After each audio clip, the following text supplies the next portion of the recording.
ele vem nos alertando para que nós fiquemos atentos, para que naquele grande dia não possa faltar você e nem a mim.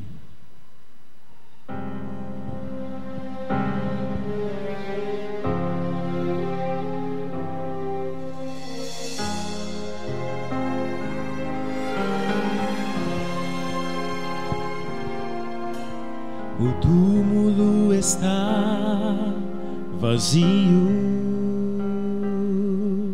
Maria logo percebeu aquele que ali dormia, do sono eterno reviveu.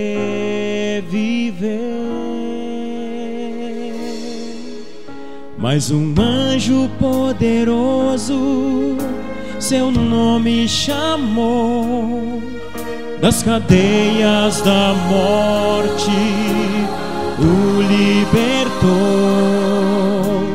e ao terceiro dia a promessa se cumpriu, e logo depois ao céu subiu. Viagem majestosa que ele começou, foi passando pelos mundos que ele mesmo criou, foi saudado como um rei, aclamado como herói, e na guerra contra o mal saiu-se vencedor. Chega diante de seu Pai e de um coro angelical, numa festa preparada, ele diz: eu não posso celebrar, ainda falta um pouco mais. Muitos filhos queridos estão longe do lar, e comigo à mesa necessitam estar. Ainda falta você se entregar, ainda falta você o aceitar. Não foram aqueles cravos nas mãos, não, não, não. Falta você se decidir, falta você não resistir a tanto amor seu Senhor. A festa está preparada, mas falta você.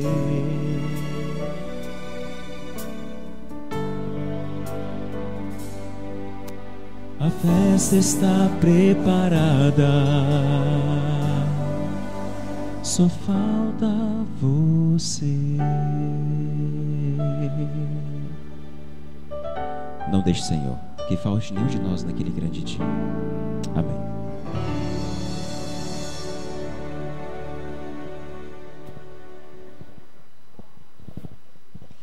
Feliz sábado. O meu nome é Patrick, né? Como o irmão disse ali. Ele pediu para eu apresentar rapidamente a minha esposa, minha família. Minha esposa está sentada ali, está grávida, aguardando o nosso segundo filho. O primeiro está ali no colo do vovô, ali atrás. A minha avó, não sei se alguém aqui conhece, a dona Irenite, está ali. A minha mãe, Elisete, talvez alguém conheça aí, dos mais antigos. Meu tio Renato está conosco ali, ele frequenta a igreja de Botafogo, está conosco nesse final de semana. Nós viemos lá de Minas, né? Mas nós somos cariocas. Eu nasci aqui no Rio, morei sempre fora e vim aqui nas férias para visitar a família. Então, eu já vim nessa igreja algumas vezes quando era pequeno, mas eu nem me lembro direito, e também mudou tanta coisa, né? Não me lembro muito. Mas como o tempo já está bem avançado, eu gostaria que nós fôssemos direto ao que Deus tem para nós hoje em sua palavra. Eu gostaria de chamar a atenção de vocês para alguns pontos importantes e algumas coisas que estão acontecendo e que nós precisamos estar preparados para enfrentar o que está por vir. Primeira coisa, quantos de vocês conhecem ou distribuíram o livro missionário deste ano, A Grande Esperança? Todos? Deus seja louvado. Quantos de vocês estão realmente se empenhando na distribuição deste livro? Muitos. Quantos de vocês frequentam regularmente um pequeno grupo? Levanta aí, gente. Levanta a mão aí. Aqui atrás. Certo. O ano bíblico, quantos estão fazendo? Melhorou. Lição da escola sabatina? Melhorou. Por que o pequeno grupo foi tanto pouco? Tá começando? Tá. A irmã estava falando ali que estava começando, ela falou ali atrás. Irmãos, para o tempo do fim, a igreja que não estiver preparada, organizada em pequenos grupos, vai sofrer muito mais. Então, você que não levantou a mão na pergunta do pequeno grupo, não tem problema agora, mas a partir de amanhã já vai ter. Então, procure hoje ainda o diretor do Ministério Pessoal, o ancião, fala assim, qual é o pequeno grupo mais próximo da minha casa, porque eu preciso participar. O pastor falou que eu preciso. E não é porque o pastor falou só não, é porque é verdade. Aqueles que estiverem já dentro dos seus pequenos grupos, quando o tempo de angústia, quando a perseguição e todas as coisas que estão pela frente começarem, você estará muito mais preparado espiritualmente e também estrategicamente, porque como é que vai esconder uma igreja inteira no tempo da perseguição? Não é mais fácil esconder grupos pequenos? Vocês concordam? A estratégia? Talvez eu esteja falando de algo aqui que você está pensando, que história é essa? Perseguição, sacudidura e tal. Se você estivesse no pequeno grupo desde o começo do ano, você teria participado de uma semana de compromisso, onde nós estudamos sobre sacudidura e chuva serôdia durante uma semana. 3 noites sacudidura e 3 noites a chuva serôdia. Essas duas coisas são essenciais para você agora no tempo do fim. Então, pequeno grupo já está dado o recado. Procure o seu. Todos. Procure o seu. Isso é para todos. Pequeno grupo não é opcional. Não é algo assim que você... Obrigado. Que você possa pensar assim, não, isso aí já tem alguém fazendo na igreja, eu não vou fazer. Pequeno grupo não tem a ver com dom. Eu tenho dom para pequeno grupo, eu não tenho. Não, pequeno grupo é a sua pequena família dentro da grande família da igreja. Certo? Talvez vocês possam estar pensando assim, poxa, ele é tão novo, já é pastor, teve uma irmã que me perguntou ali. É verdade, não é brincadeira não. É que eu comecei cedo, graças a Deus. Nós pastoreamos 11 igrejas no distrito de Patos de Minas, né? São igrejas e grupos, né? A gente roda para um lado 110 quilômetros, para outro lado 120 e para um outro lado também, numa outra direção, 70 quilômetros. Esse é o distrito. E na cidade de Patos de Minas, 3 igrejas. É um distrito bem longo. Agora, lá nós estamos organizando a questão dos pequenos grupos. Só que eu sempre penso o seguinte, de que adianta a gente fazer lá se os outros não estão fazendo? O que a Bíblia diz sobre a volta de Jesus? Ele volta quando ninguém estiver preparado, ninguém estiver fazendo nada, ou só um grupinho pequeno? Quem estudou sobre chuva serôdia, quando é que Jesus volta? Quando é que a chuva serôdia cai? Quando que a sacudidura acontece?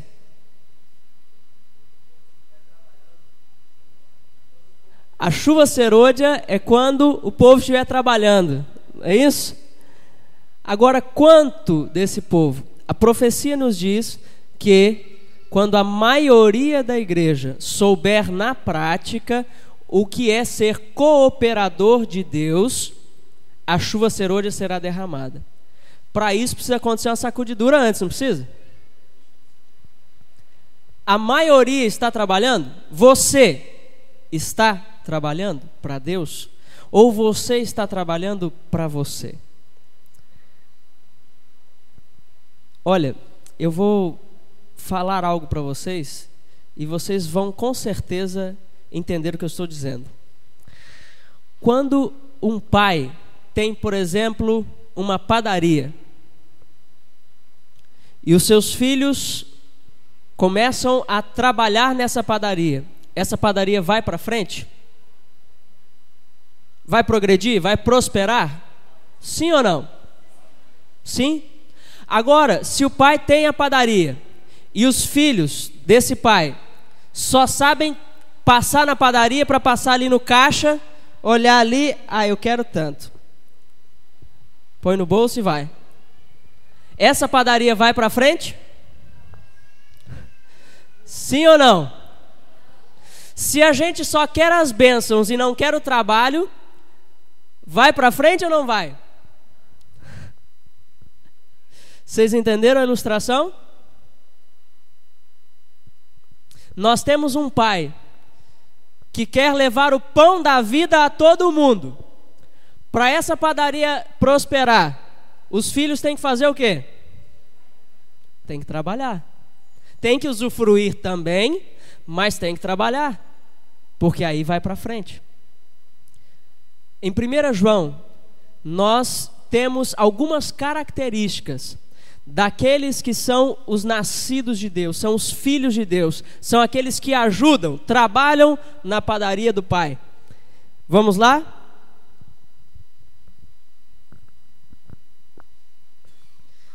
Uma pergunta para você: você quer ser um filho de Deus ou um filho do diabo? Pergunta fácil de responder. Você quer ser um filho de Deus ou um filho do diabo? Porque tem gente que escolhe, né? Vai lá, faz o pacto lá com o nosso inimigo. Mas tem gente que vem aqui e faz um pacto com Deus. Não é assim? Você quer ser um filho de Deus ou um filho do diabo? Mas tá difícil a resposta? Tá demorando? É porque é muito óbvia? Pode falar. Você quer ser um filho de Deus ou do diabo? De Deus? Nós vamos ler 5 versos aqui em 1 João que falam sobre os filhos de Deus, falam sobre vocês e sobre mim, certo? Certo? Vamos em frente? Primeiro verso, 1 João 3, 9.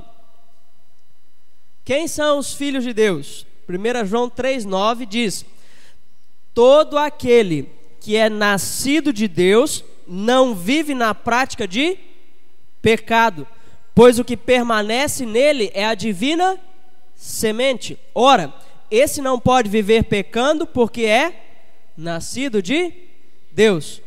Conclusão: os filhos de Deus não vivem pecando, não vivem na prática de pecado, certo? Então, tá aí. Se você quer ter um pacto com Deus, se você quer ser um filho de Deus, abandone o pecado. Simples. 1 João 4, 7. Filho de Deus. Quem é filho de Deus? Amados, amemo-nos uns aos outros, porque o amor procede de Deus. Todo aquele que ama é nascido de Deus e conhece a Deus. Segundo ponto, amor. E amor não é chegar assim: eu te amo, meu irmão. Aí bate nas costas aqui, aí depois chega para outra irmã aqui: você viu o que o irmão Jorge estava fazendo? Tal. Aí desce a lenha. Isso é amor? Não é amor. O amor que a Bíblia está falando aqui é o amor que procede de Deus. Só tem esse amor, sabe quem? Quem é nascido de Deus. E como é que eu vou receber esse amor que vem de Deus? Todos os dias, a sua primeira hora pertence a Deus. É um pequeno sábado a cada dia, a sua primeira hora. Se você levanta às 3 da manhã para ir para o trabalho, então de 3 às 4 essa hora pertence a Deus. Não é isso? Se você precisa sair de casa às 3, então você tem que levantar um pouquinho mais cedo. Não é isso? Aí passa para 2. Ou então procurar um trabalho mais perto de casa, né? Que seria o ideal. O que vai acontecer? Quando você busca a Deus na primeira hora de cada dia, e aqui na nossa união, na União Oeste, nós temos um peso muito forte em cima disso. O pastor Elmir tem pegado muito firme nisso. Primeira hora, aquele seminário das 40 madrugadas. Quantos aqui já fizeram o pedido para fazer, ou já fizeram esse ano? Já fizeram? Então vocês estão de parabéns nas 40 madrugadas. Só precisa dar uma melhoradinha no pequeno grupo. Olha só. Quem coloca Deus em primeiro lugar tem esse amor que brota do coração. É natural. Você vai amar todos e tudo à sua volta. Por quê? Porque Deus ama até o ímpio. Então você também vai amar o ímpio. Deus ama a cada um de nós quando nós éramos ainda inimigos, pecadores. Ou seja, nós também vamos amar os nossos inimigos. Esse é o amor que está sendo falado aqui. Até agora a gente pode fazer uma comparação também. Já vimos 2 pontos: obediência e amor. Vocês já viram que essas duas coisas geralmente andam separadas entre nós, seres humanos? Mas com Deus elas estão sempre juntas. Às vezes você encontra na igreja pessoas que são muito firmes com os princípios, mas que não têm amor. Mas também você encontra pessoas na igreja que têm muito amor, falso amor, e não tem nenhum compromisso com os princípios. É ou não é verdade? É verdade? Mas aqui em Madureira não, né? Isso... Aqui vocês têm as duas coisas bem ligadas, não é isso? Firmeza com os princípios e amor para com todos, para que todos possam viver dentro desses princípios, não é isso? É assim aqui em Madureira, irmão João? Amém. Se você não está junto nessa ideia, começa a se colocar no caminho certo aí.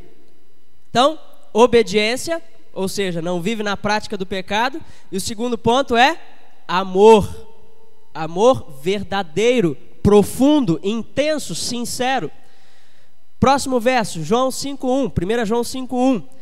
Todo aquele que crê que Jesus é o Cristo, esse é nascido de Deus. Terceiro ponto que eu tenho que praticar, para que eu seja realmente um filho de Deus, eu tenho que acreditar em Jesus. E acreditar não só em Jesus, mas na divindade de Jesus. Tem muita gente por aí que vem aparecendo dizendo que não, Jesus não é Deus, Jesus é o primogênito da criação, aí torce tudo que a Bíblia está dizendo. Jesus é o principal da criação, porque sem Ele nada do que foi feito se fez. Ou seja, foi Ele que criou tudo. Se Ele criou, Ele é o quê? Criador e não criatura. Jesus é o Cristo. A palavra Cristo também significa Messias. Ele é o enviado de Deus para morrer no seu lugar. Ele é o Cordeiro de Deus que tira o pecado do mundo. Se você quer ser um filho de Deus, você precisa ter um relacionamento salvífico com Cristo. O que é isso? É você confessar os seus pecados a Jesus. É você confiar que Jesus morreu no seu e no meu lugar. Entendeu? Certo até aí? O terceiro ponto. Não peca. É isso? Foi isso que eu falei? Nascido de Deus não peca, ama e acredita em Jesus. Foi isso que eu falei ou não? Não foi isso que eu falei.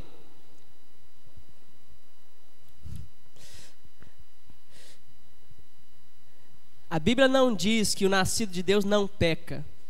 A Bíblia diz que o nascido de Deus não vive na prática do pecado.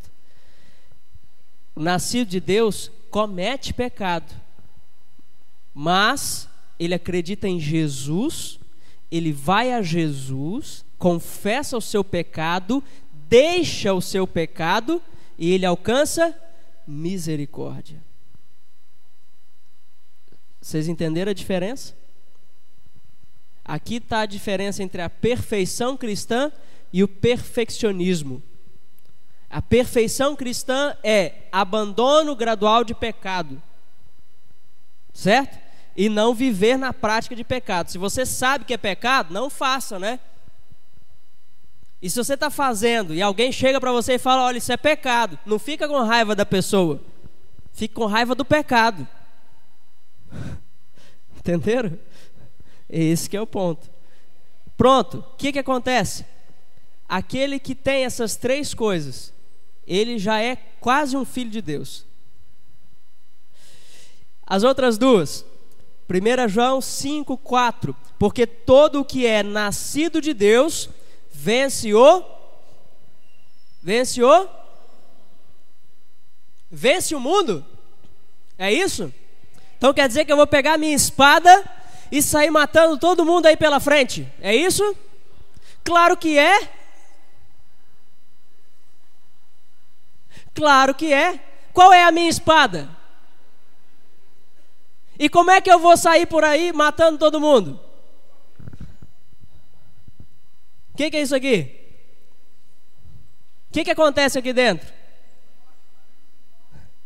Não é uma morte? E uma ressurreição?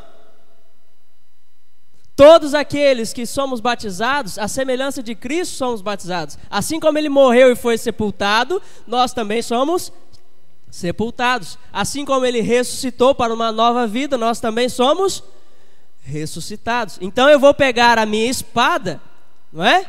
E vou sair por aí vencendo o mundo.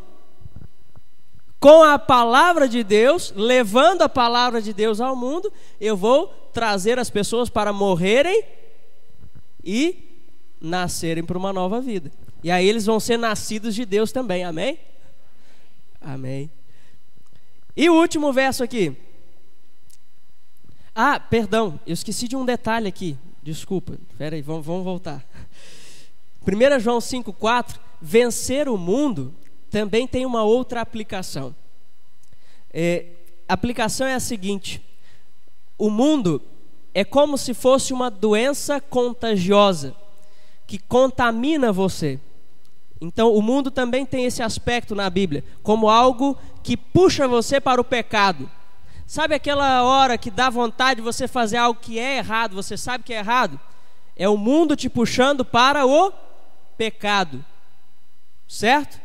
Então aquele que é nascido de Deus vence o mundo. Como? Da mesma forma, pegando a sua espada, que é a Bíblia, e pela palavra de Deus nós vamos resistir ao diabo e ele fugirá de nós.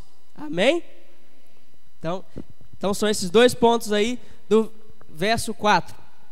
1 João 5,18: sabemos que todo aquele que é nascido de Deus não vive em pecado.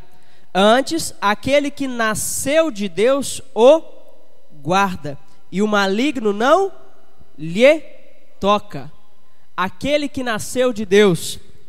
Quem é que nasceu nessa terra e que não foi gerado assim como nós? Nasceu pelo Espírito Santo. Aquele que nasceu de Deus o guarda. Se você é um filho de Deus, se você abandona o pecado, se você ama profunda e intensamente os seus irmãos, se você crê em Cristo e sempre leva a sua vida diante dele, se você luta contra o mundo na sua vida e na vida das outras pessoas, o que acontece? Aquele que nasceu de Deus, ou seja, Jesus, nos guarda. Guarda de quê? Guarda do maligno. o maligno não lhe toca. Quantos querem isso? Eu quero. 5 versos. Mas só que tem uma coisa. Se nós colocarmos isso em prática, nós vamos olhar e nos deparar com uma situação difícil. Quantos são os habitantes deste mundo? 7 bilhões e pouco, não é isso? Alguém tem um dado mais preciso? 7 bilhões, 700 e não sei quantos mil. Não dá para contar certinho, só Deus sabe quantos tem, né? Mais ou menos isso. Quantos adventistas do sétimo dia nós temos no mundo? Nós somos quantos? O último dado que eu vi estava por volta de 17 milhões. Como que 17 milhões de nascidos de Deus vão alcançar este mundo enorme? 7 bilhões de pessoas. Aí você pode dizer assim, não, mas tem muitos outros evangélicos, tem muitos outros cristãos. Irmãos, vocês repararam aqui que em 2 versos, os nascidos de Deus não vivem na prática do pecado? No primeiro que nós lemos e no último que nós lemos. Essa questão do pecado é muito enfatizada aqui. E eu gostaria que a gente lesse em 1 João 3,4, o mesmo João, o mesmo que escreveu esses versos que nós acabamos de ler. 1 João 3,4, João deixa claro sobre que tipo de pecado que ele está falando. Todo aquele que pratica o pecado também transgride a lei. Por quê? Pecado é transgressão da lei. Olha o verso 5. Sabeis também que ele se manifestou para tirar os pecados, e nele não existe pecado. Todo aquele que permanece nele não vive pecando. Todo aquele que vive pecando não o viu nem o conheceu. Qualquer igreja que diga que a lei de Deus foi abolida, que não precisamos guardar a lei de Deus, que não precisamos guardar os mandamentos de Deus, essa igreja não conhece a Deus. Quem disse foi João, não foi eu, graças a Deus. Já pensou quanto processo que ia vir em cima de mim? A verdade é essa. A igreja que fala que a lei de Deus não precisa ser guardada. A igreja que ensina que os mandamentos de Deus eram para os judeus. A igreja que ensina que o Antigo Testamento já passou, é antigo. Olha que falta de senso. Se o Antigo Testamento passou porque é antigo, então o Novo também. Há quanto tempo foi escrito o Novo Testamento? Quase 2000 anos. Então o Novo é antigo também. Se for isso, não, passou muito tempo. Irmãos, que isso? A palavra de Deus permanece eternamente. O que ele falou, falou. É aquilo e pronto. Esse relativismo que nós vivemos hoje, não, ele falou não matarás, mas assim, numa situação mais difícil, né, você dá um tirinho ali, não tem problema. Não, ele falou para não roubar, mas se você tiver com fome, roubar um pão ali, pode. Que é isso? Que é isso? Que mente é essa? É a mente de Satanás. Irmãos, a única igreja que eu conheço, e eu estudei muitas igrejas, a única igreja que eu conheço que está dentro destes 5 pontos aqui que a gente viu, esses 5 versos que a gente viu sobre os nascidos de Deus, é essa igreja onde você está. Não existe outra igreja no meio evangélico, no meio protestante, em outras religiões, que guarde os mandamentos de Deus e a fé em Jesus. Não existe outra igreja que pregue o evangelho com tanto vigor e com tanta exatidão quanto a Igreja Adventista do Sétimo Dia. Só que tem um grande problema. Não adianta nada essa igreja ter toda essa fama se você não faz parte disso. Você pode até ter o seu nome na igreja, mas talvez você não faça parte disso. Talvez você esteja vivendo no pecado. Talvez você esteja vivendo sem amor pelos seus irmãos. Talvez você esteja falando de Jesus, mas vivendo sem Jesus. De que adianta? Eu quero chamar a atenção de vocês aqui para alguns pontos. Como igreja, nós somos o povo de Deus. Mas eu individualmente faço parte desse povo? Essa é a questão. Não há dúvida quanto a essa ser ou não a igreja de Deus na terra para o tempo do fim. A dúvida está na outra ponta. Será que eu realmente estou ligado ao povo de Deus? Será que eu estou realmente ligado à videira? Eu estou produzindo frutos? E aí vem a parábola da videira. O que Jesus disse? O ramo que não está ligado à videira não produz fruto. Seca e o pai corta. O nome pode continuar na igreja, mas às vezes já foi cortado lá. De que adianta? Adianta alguma coisa? Eu quero ter o meu nome lá, no livro da vida. E também aqui. Agora, pode ser que a igreja às vezes fica com peninha e não tira o nome. Mas lá já tirou, de que adianta? Agora, tirar o nome não quer dizer tirar a pessoa. Vocês compreendem isso? Tem muitos dos nossos irmãos que hoje estão afastados, mas que se você for até a casa dele ou a casa dela e disser assim: eu quero você lá na igreja e eu vou vir aqui na sua casa toda semana até você voltar para a igreja. E aí? A pessoa volta ou não volta? Ou vai te jogar pedra quando você aparecer perto? Estevão foi apedrejado. Paulo também. Muitos outros foram. Se alguém for jogar pedra em mim porque eu estou lutando para trazer alguém para a igreja, pode jogar pedra. Vem a parte do amor. Irmãos, nós temos uma missão muito grande, importantíssima. Sabe, às vezes nós não damos valor para isso. Cristo chama você, como membro da Igreja Adventista do Sétimo Dia, Cristo chama você que está nos visitando hoje para fazer parte desse povo que vai olhar para o céu e vai dizer assim: este é o nosso Deus, a quem aguardávamos.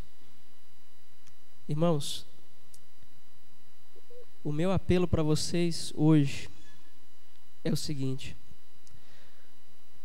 faça parte do povo de Deus. Faça parte daqueles que estão avisando o mundo da destruição que em breve acontecerá. Faça parte daqueles que estão se preparando e preparando outros para a volta de Jesus. Tinham outros textos aqui para a gente meditar, mas já passamos muito do horário. Eu gostaria de terminar aqui. Nós vamos cantar um hino que fala sobre o chamado. Que barulho! Vamos cantar um hino que fala sobre o chamado que Cristo faz para você e para mim com relação à obra dele. Começando no seu pequeno grupo, passando pelo seu trabalho individual pelas outras pessoas, passando pela sua comunhão com Deus diariamente. Tudo que você faz ou deixa de fazer aproxima ou afasta algumas pessoas da salvação. Vocês se lembram dos fariseus? Quem se lembra de ouvir falar sobre fariseus? Fala bastante na Bíblia, não fala? No Novo Testamento? O que Jesus falou para os fariseus com relação à salvação? Ai de vós que não entram e ainda impedem outros de entrar. Eu fiquei pensando nesse verso, tem aplicação óbvia, né? Que é pessoas dentro da igreja que às vezes ficam criticando os irmãos, né? Que ficam criando aquela confusão dentro da igreja e aí afastam as pessoas de Deus. Mas eu fiquei pensando numa outra aplicação também. E eu orei a Deus, eu pedi iluminação. Eu falei, Senhor, será que é isso? Olha bem, será que existe uma forma de eu impedir alguém de ir ao reino dos céus, de ser salvo, se eu conheço essa pessoa e não prego para ela? Sim ou não? Se eu conheço alguém e eu não prego para essa pessoa, eu não levo Jesus até essa pessoa e eu não levo essa pessoa até Jesus, eu estou impedindo a salvação dessa pessoa? Você está num barco e você vê uma pessoa no mar se afundando e a corda está na sua mão e você não joga a corda. O que é isso? Você impediu essa pessoa de ser salva? Claro. Você negou auxílio. Você negou socorro. Você atropelou e saiu correndo. Foi isso que você fez. Se você conhece alguém que não conhece a Cristo e você não leva Cristo até essa pessoa, se você não leva essa pessoa até Cristo nas suas orações, que trabalho você está fazendo? A igreja, prédio, está de parabéns. Muito bonito, muito aconchegante. Mas isso aqui será destruído pelo fogo em breve. Sabe o que nós vamos levar para o céu? Pessoas. Pessoas que você pregou. Pessoas que você orou para que elas fossem salvas. Pessoas nós vamos levar para o céu. Cristo te chama. Ele te conclama. E eu pergunto a você, qual vai ser a sua resposta? Você vai realmente continuar a sua rotina, deixando os compromissos deste mundo tomarem todo o seu tempo? Ou você vai dizer, não, a partir de agora, Deus será o primeiro na minha vida e eu vou saber pela prática o que é trabalhar para Deus, trabalhar da mesma forma que Deus trabalhou pelos perdidos. Como é que Jesus trabalhou pelos perdidos? Ele se sacrificou. Se você for viver comodamente a sua vida, você não vai alcançar muitas pessoas. É só com sacrifício próprio, individual, que nós vamos alcançar as pessoas. Se você não se sacrificar, você não vai alcançar as pessoas. Cristo se sacrificou, por isso que Ele nos alcançou. Pense nisso.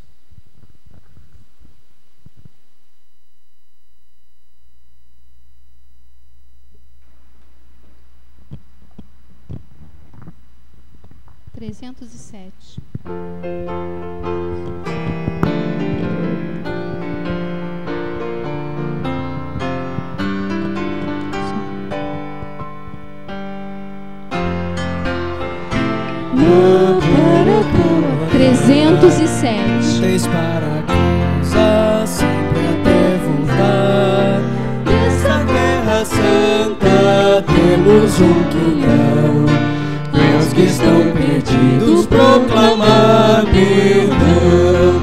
Sempre orando, vigiar, com fervor até do céu Jesus voltar. Com trabalho e oração vai enfim raiar a nossa redenção. Contra o vil pecado, contra Satanás, sempre declarando guerra, nunca em paz. Vamos aos perdidos logo proclamar que ainda existe Cristo quer salvar. Sempre orando, vigiar, com fervor até do céu Jesus voltar, com trabalho e oração, vai enfim raiar a nossa redenção. Breve o tempo passa, logo vem ao fim, ouve-se ao longe toques de clarim. Eis que o Mestre volta, volta para dar aos que aceitarem Cristo paz no lar. Sempre orando, vigiar, com fervor até do céu Jesus voltar, com trabalho e oração, vai enfim raiar a nossa redenção. Amém. Nós ouvimos no começo: ainda falta você se entregar. Se ainda falta você se entregar à obra de Deus, não permita que isso continue assim. Se entregue hoje para ser um servo ou uma serva de Deus. Assistindo aqui ou pela internet, se entregue a Deus para a obra dele, para terminarmos a obra dele. Vamos orar? Querido Deus, nós nos colocamos nas tuas mãos. Somos pequenos, somos falhos, somos pecadores, mas pelo teu perdão e pelo teu poder nós alcançamos a paz que só tu pode nos dar. Nós queremos, Senhor, que a nossa vida seja uma vida de bênção para as pessoas ao nosso redor. No trabalho nós encontramos uma multidão de pessoas que não te conhecem, nas ruas, no lazer, em todos os momentos, em todos os lugares, há tantos que não te conhecem. E nós queremos, Senhor, agora orar por essas pessoas. Queremos que o teu Santo Espírito trabalhe nelas. São milhões de pessoas nessa cidade, e em cada cidade deste país, deste mundo, nós queremos alcançar essas pessoas. Nós queremos vencer o mundo com o teu evangelho puro e completo. Queremos, Senhor, levar a tua palavra, a tua mensagem para todo o mundo, porque sabemos que este é o sinal que mostra o fim. Pai, ajuda-nos a sermos filhos obedientes, filhos cheios do teu amor, filhos com a fé verdadeira em Cristo e em suas doutrinas, filhos que verdadeiramente vencem pregando o evangelho. Nos entregamos a ti, Senhor, e pedimos que a sacudidura nos alcance e nos purifique. Pedimos, Senhor, que o teu Espírito seja derramado sobre nós como chuva serôdia, para que possamos pregar não só com o nosso exemplo ou com as nossas palavras, mas sim pregar com o poder do Espírito Santo. É isso que nós te pedimos e agradecemos em nome e por amor de Jesus. Amém.